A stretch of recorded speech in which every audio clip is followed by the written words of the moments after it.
As I stated a few days ago, it's the time of year now we start to look a little further out into the Atlantic for potential activity. And in this tropical weather update, we now have a wave we have to watch closely. Hurricane Center giving it a low chance of development. I don't think if it develops by midweek, it will at all. But we certainly will keep an eye out. Nothing to worry about, but just a reminder that activity does typically start to flare up a little bit this time of year, and especially out in the Atlantic. Look at these storms over the past 100 years. You can see we're still weeks away from the peak, but it is this forecast period when we start to see an increase in activity, and especially that's the case in August. All right, what are we talking about here? Well, it's a wave that's developed along the ITCZ, that area of convergence where the trade winds come together, and we're watching that wave in the central Atlantic very closely. It's had some thunderstorms that it has developed. It's really not exhibiting any type of spin, or pressures aren't lowering much yet, but we will watch it closely. And here's a look at all the maps over the coming days. This is the water vapor. You can see there is dry air sitting off to the north,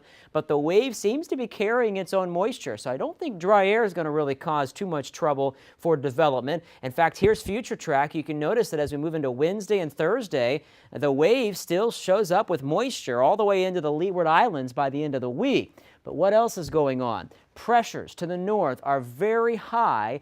I don't think it's going to really cause a lot of upper level wind shear, but there will be wind shear in the lowest parts of the atmosphere because of this wind blowing around the high pressure. Those trade winds will be very strong, so it's going to make it very difficult for any type of spin to sustain itself, and I don't think we're going to be talking about a tropical storm by the end of the week. But nonetheless, low chance through Tuesday. Development at this point is unlikely, but we will certainly watch these areas toward the end of the week as that wave gets a little closer.